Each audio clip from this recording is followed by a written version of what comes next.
Hoş geldiniz dostlarım. Gel be, gel bunun yanına. Evet. Yatağa yatak. Ver yatak atmayız.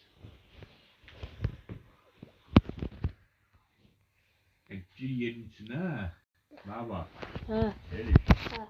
Böyle gir yerin içine, o sesini alır. Işığın söndür, boş var gelirse hiç aşağıda oyna. Aşağısı indi söndür. Ne? İndi söndür, telefon görsene diyor. Hadi yavrum gel, yerin içine bir boş ver. Oyna gidin.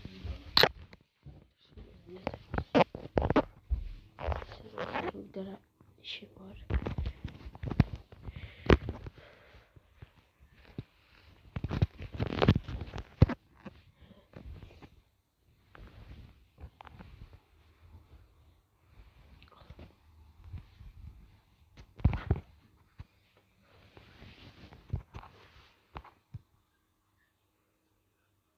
Evet dostlar. Geldik Sky değil. Burada yorumlarda diyor ki abi sen ne Sky oldu. Ancak ben ne? Yavrum girin yerin içine. Başını da atar bir atalım. Kasımlarda koyun. Üstündeki şeyi çıkar. Kapşon kanı çıkar. Çekil atın kapşon kanı çıkar. Canım.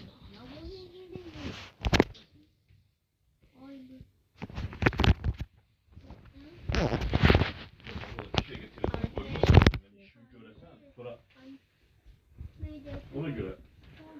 Tamam. Hatta geliyor kardeşim buradadır. Korkuyorum. Allah'tan kork he. Göğde Allah var. Korkan nedir? Ben dostlarım Allah'tan korkun. Ve sizler bilirsiniz. Böyle bu baş. Bu nedir? Top. Oh. O biraz garipleşti. Oh. Oh. Ne top.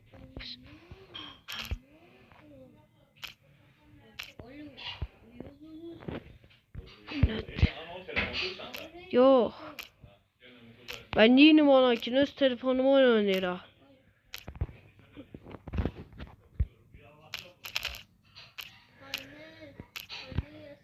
Bu nedir mesela? Korkma. Git Allah'tan kork. Korkaksan ne sen? Bu nedir?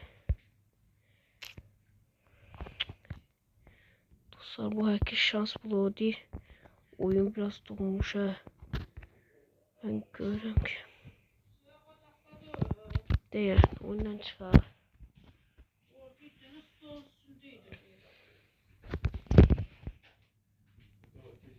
Oyun.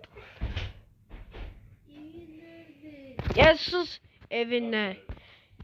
Evin var senin hiç. Evde bile bilmezsen mal. Ya sen korkaksan Allah'tan kork.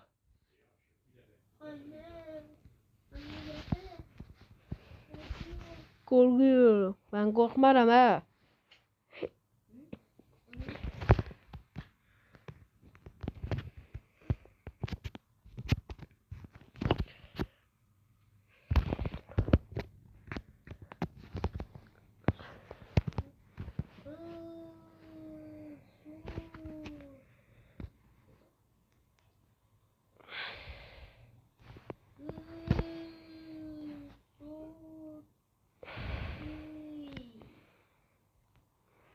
Ben sorsam bundan da Sky şans blog videosudur. İnşallah normal düzeler.